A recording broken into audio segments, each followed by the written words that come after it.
Hello friends, good evening. मैं doctor Anshul Parashar, joint efforts physiotherapy clinic Noida से आज आपके सामने लेके आ रहा हूँ टोटल नी रिप्लेसमेंट का 4th सीरीज़। ये हमारा फाइनल सीरीज़ है जिसमें हम आपको बताने वाले हैं कि जब आप एंड स्टेज रिहैब में जाते हैं टोटल नी रिप्लेसमेंट के, तो आप किस किस तरह की एक्सरसाइज कर सकते हैं। आज हम लोग यूज़ करने वाले हैं बहुत सारे प्रॉप्स का। हमारे पास में कुछ बॉल होगी, कुछ स्विच बॉल हो सकती है, कुछ बैलेंस बोर्ड्स हो सकते हैं, कुछ स्टेबिलिटी ट्रेनर्स हो सकते हैं। 4th फेज़ को हम लोग कहते हैं कि एक तरह की प्लायोमेट्रिक ट्रेनिंग होती है जिसमें हम लोग पेशेंट को बैलेंसिंग और प्रोप्रोसेप्शंस पे काम करते हैं। कोऑर्डिनेशन की एक्सरसाइज भी इसी में सिखाई जाती हैं। आइए स्टार्ट करते हैं आज का 4th सीरीज़। स्टार्ट करने से पहले मैं आप लोगों से रिक्वेस्ट करूंगा कि आप हमारा जो YouTube चैनल है जॉइंट एफर्ट्स फिजियोथेरेपी क्लिनिक, उसको सब्सक्राइब करिए। उसके पास में एक बेल बटन है, उस पर टैप करिए। तो फेज़ 4 को स्टार्ट करने से पहले मैं आपको कुछ स्ट्रेचिंग एक्सरसाइजेज हैं जो हमने अपने फेज़ 1, 2, 3 में आपको इंडिविजुअली बताई हैं। फेज़ 4 में भी मैं आपको यही बोलना चाहूँगा कि वो जो स्ट्रेचिंग एक्सरसाइजेज हैं, फोकस हमारा स्टार्टिंग से उन्हीं पे ही रहेगा। हमारी काफ मसल है, हैमस्ट्रिंग मसल्स हैं, हमारी ग्लूटियल मसल्स हैं, हमारे यहाँ पायरिफॉर्मिस मसल्स हैं। ये जो हमारी लोअर लिंग की जो मसल्स हैं उनको स्टार्टिंग में आपको स्ट्रेच करना है। उससे आपका वार्म अप होता है और आप एक्सरसाइज अच्छे से कर पाते हैं। ये वार्म अप आप तकरीबन 2 से 5 मिनट का रख सकते हैं। सेकंड जो चीज़ है जिसको हमको स्टार्ट करना है, ये आता है अब फिर से एक अच्छी एक्सरसाइजेस आपकी क्वाड्रिसेप्स और हैमस्ट्रिंग को स्ट्रेंथन करने के लिए। तो क्वाड्रिसेप्स को स्ट्रेंथन करने के लिए आप क्वाड्रिसेप एक्सटेंशन कर रहे हैं, चाहे आप लेट के करते हैं चाहे बैठ के करते हैं। और उसी तरह से हैमस्ट्रिंग को आप स्ट्रेंथन करने के लिए उसको प्रोन लाइन में लेके जाते हैं। तो आज हम आप यूज़ करने वाले हैं 1 kg का एक वेट कफ। इसमें एक वेलक्रो लगा होता है। उस वेलक्रो को यहाँ पे बांधते हैं लोअर एंड ऑफ आपके लेग पे, और एक चेयर पे बैठ के हम पैर को उठाते हैं। इसको हम लोग क्वाड्रिसेप एक्सटेंशन बोलते हैं। देखते हैं कैसे करते हैं इसको। क्वाड्रिसेप्स मसल को वेट लगा के स्ट्रेंथन करने के लिए आपको फिर से किसी घर पे ऐसी ऊंची टेबल पे बैठना पड़ेगा। आप एक डाइनिंग टेबल पे अगर बैठें तो वो काफ़ी अच्छा होता है, जिसमें आपका पैर लटका रहता है, या आपकी किचन की या किसी कमरे की कोई स्लैब जहाँ पे आप बैठ जाएं और पैर आपका लटका रहे। लटकाने के बाद में आपको दोनों हाथ से यहाँ पे पकड़िए और लेग को ऊपर उठाइए और फुट को पुल करिए अपनी तरफ। इसको होल्ड करना है 5 काउंट्स के लिए। 5, 4, 3, 2, 1। रिलैक्स। आराम से ऊपर उठाना है और इसी प्रकार से आराम से आपको उसको नीचे लेके जाना है। सेकेंड एक्सरसाइज जो हैमस्ट्रिंग को स्ट्रेंथन करने के लिए है, उसका नाम है हैमस्ट्रिंग कर्ल। आप इस तरह से प्रोन लाइन में उल्टा लेट जाइए और अपने पैर को ऊपर उठाइए, हिप के पास ले जाने की कोशिश करिए।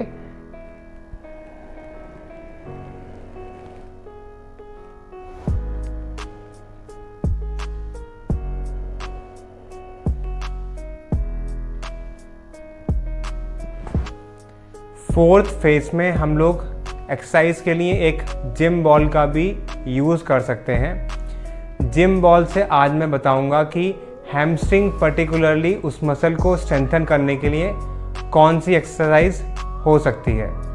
देखते हैं।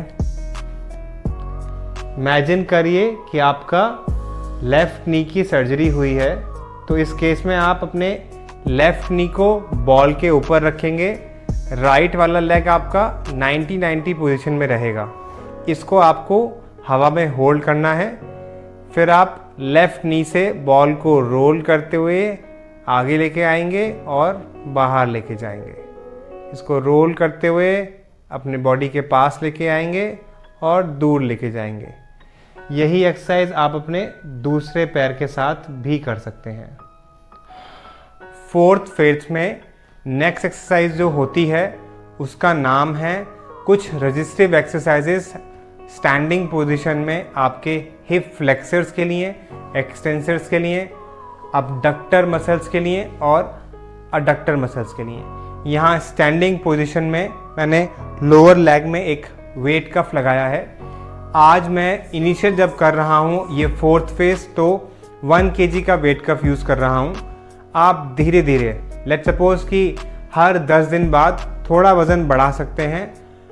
1 kg से आप 1.5 kg कर सकते हैं और 1.5 kg से आप 2 kg भी कर सकते हैं। हिप फ्लेक्सर्स को स्ट्रेंथन करने के लिए आपको कहीं एक जगह पे हाथ रखे एक स्टेबल पोजीशन अटेन करिए और इसको लेग को आपको पीछे और आगे, पीछे और आगे आपको इस तरह से स्विंग करना है। स्विंग करने से आप अपने फ्लेक्सर्स को और एक्सटेंसर्स को आप स्ट्रेंथन कर रहे हैं। अबडक्टर्स और अडक्टर मसल्स को स्ट्रेंथन करने के लिए सेम स्टैंडिंग पोजीशन में आपको लेग को स्विंग करना है from medial to lateral direction. देखिए 1 2 3 4 5। आप हिप को हिंज भी कर सकते हैं स्टैंडिंग पोजीशन में। आप इसको यहाँ ले आ सकते हैं 1 2 3 4 5। तो स्टैंडिंग पोजीशन में ये आपके हिप मस्कुलेचर्स को स्ट्रेंथन करने की काफ़ी अच्छी एक्सरसाइज है फोर्थ फेज की। फोर्थ फेज जो होता है वो बहुत ज़्यादा एम्फेसिस करता है प्रोप्रियोसेप्शन और बैलेंस ट्रेनिंग पे। कोऑर्डिनेशन के लिए भी काफ़ी हद तक फोर्थ फेज इम्पॉर्टेंट होता है। मैं आज आपको फोर्थ फेज में जो हम बैलेंस बोर्ड के साथ में कुछ एक्सरसाइज कर सकते हैं वो बताने वाला हूँ। ये एक बैलेंस बोर्ड है जो कि तकरीबन 2 इंच चौड़ा है और इस पे खड़े होके हम एक्सरसाइज कर सकते हैं। इस पे खड़े होके हम स्पॉट मार्चिंग कर सकते हैं।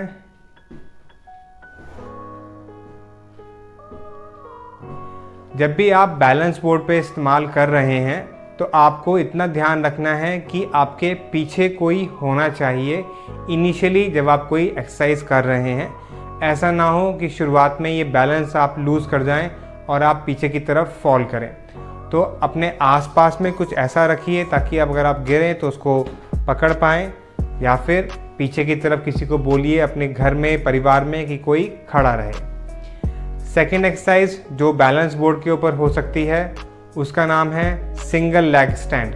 यहाँ पे दोनों हाथों को कमर के ऊपर रख के आपको एक पैर हवा में उठाना है और होल्ड करना है। 5 4 3 2 1। सेम चीज़ आप अपने लेफ्ट लेग के साथ कर सकते हो। मैं फोर्थ फेज में आपको रिपीटिशंस के ऊपर बहुत ज़्यादा बात नहीं कर रहा हूँ क्योंकि फर्स्ट, सेकेंड, थर्ड फेज में मैं बार बार इस बात का जिक्र कर चुका हूँ कि आपको हर एक्सरसाइज 5 बार से स्टार्ट करनी है, फिर आप 7 बार कर सकते हैं, फिर आप 10 बार कर सकते हैं। तो धीरे धीरे करके आप एक्सरसाइज को बढ़ा सकते हैं। बैलेंस बोर्ड के ऊपर खड़े होके आप इस फुटबॉल या हैंडबॉल के साथ भी कुछ बैलेंसिंग एक्सरसाइज कर सकते हैं। जैसे अगर आप बॉल लेके सामने वॉल पे हिट करते हैं तो बैलेंस बोर्ड के ऊपर खड़े होके आपको इसको रिकॉइलिंग उसकी कैच करनी है। देखिए एक बार, अभी इनिशियली पहले ये काम मैं दोनों पैर बैलेंस बोर्ड के ऊपर खड़े रख के ही करता हूँ।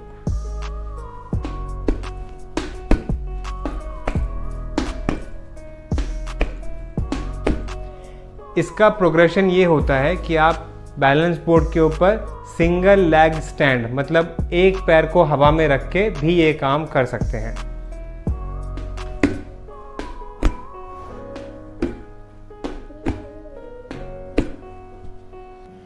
फोर्थ फेज में TKR के एक आखिरी एक्सरसाइज हम लोग करते हैं जो कि हमारा बैलेंस और प्रोप्रियोसेप्शन के लिए काम आती है। टोटल नी रिप्लेसमेंट के फोर्थ फेज में एक बहुत महत्वपूर्ण एक्सरसाइज होती है जिसका नाम होता है बैलेंस ट्रेनिंग। इस एक्सरसाइज को करने के लिए हमें इस प्रकार का एक लकड़ी का वुडन बैलेंस बोर्ड चाहिए होता है। इसको हम ज़मीन पर रख के इसके ऊपर खड़े होके बैलेंस ट्रेनिंग करते हैं, पहले दोनों पैरों के साथ में और फिर एक पैर के साथ में। ये मैं आपको बताऊंगा कि ये ट्रेनिंग कैसे होती है। ये बैलेंस बोर्ड सामने की तरफ से सपाट एकदम फ्लैट होता है और पीछे की तरफ इसके एक हेमिस्फेयर लगा होता है, जो कि जब ज़मीन पे रखा जाता है तो थोड़ा अनस्टेबिलिटी होती है इसमें। उसी अनस्टेबिलिटी को जब हम अपने घुटनों की सहायता से और दिमागी तौर से नियंत्रण रख के करते हैं तो ये हमारा बैलेंस और प्रोप्रोसेप्शन दोनों बनाता है। देखते हैं इसको आप कैसे कर सकते हो अपने आप इस वीडियो के द्वारा। इसको ज़मीन पे रखिए और आप या तो एक हाथ यहाँ पे रखिए या फिर दोनों हाथ दीवार पे रख लीजिए। मैं आपको एक हाथ रख के दिखाता हूँ। पहले आप एक पैर को बाहर रखिए और फिर दूसरे पैर को बाहर रखिए और इस प्रकार से आप इस पे बैलेंस ट्रेनिंग कर सकते हैं। या फिर दोनों हाथ इस पे रखिए और फिर आप इस तरह से अपने आप इसको दाएं बाएं और आगे पीछे घुमा सकते हैं। ठीक है, ये लेफ्ट राइट जा रहा हूं मैं और ये आगे पीछे। अगर आपका एक घुटने का ऑपरेशन हुआ है तो पहले वो वाला पैर रखा जाएगा जिसका ऑपरेशन नहीं हुआ है, उसके बाद फिर ऑपरेशन वाला पैर रखा जाएगा। और फिर नेक्स्ट एक्सरसाइज इसमें है हम एक पैर के साथ में कैसे बैलेंस ट्रेनिंग कर सकते हैं। इसके लिए अगर मेरा राइट नी का ऑपरेशन हुआ है तो मैं राइट लेग को इसके बीचों बीच में रख के दोनों हाथ वॉल पे रख के और इस तरह से बैलेंस ट्रेनिंग कर सकता हूँ। यहाँ पे मैं कुछ देर काउंट करूँगा अपना बैलेंस मेंटेन करने के लिए। 5 4 3 2 1, फिर मैं नीचे उतर जाऊँगा। और इसी चीज़ को आप 5 बार या 10 बार कर सकते हैं बैलेंस बनाने के लिए। तो इस प्रकार से हमारा टोटल नी रिप्लेसमेंट का जो पूरा 1 2 3 4 फेस के जो वीडियोज़ हैं वो ख़त्म होते हैं। मैं उम्मीद करता हूं कि ये चारों वीडियो से आप अपना रिहैब अच्छी तरह से कर पाएंगे। हमने पूरी कोशिश करी है कि हम सारी एक्सरसाइज जो आप खुद अपने आप घर पे कर सकते हैं चारों वीडियो में इंक्लूड करी हैं। अगर आपको लगता है कि कोई क्वेश्चन है तो आप कमेंट बॉक्स में जाके हमसे पूछ सकते हैं, हम आपका ज़रूर रिप्लाई करेंगे। एक चेतावनी मैं देना चाहता हूँ आपको कि अगर आप कोई एक्सरसाइज खड़े होकर कर रहे हैं, अगर वो पहली बार कर रहे हैं, चाहे वो बैलेंस बोर्ड की हो या फिर वो किसी और तरह की एक्सरसाइज हैं, तो ऑपरेशन के बाद पहली मर्तबा उन एक्सरसाइज को किसी आदमी को अपने पीछे रख के प्रैक्टिस करिए ताकि इन केस कोई फॉल होता है तो वो आपको बचा लें। या फिर प्रैक्टिस करिए किसी कॉर्नर पे, किसी वॉल के कॉर्नर में जाके, ताकि अगर आप दाएं बाएं गिरें तो आपको सपोर्ट मिल जाए वॉल का। Thank you friends.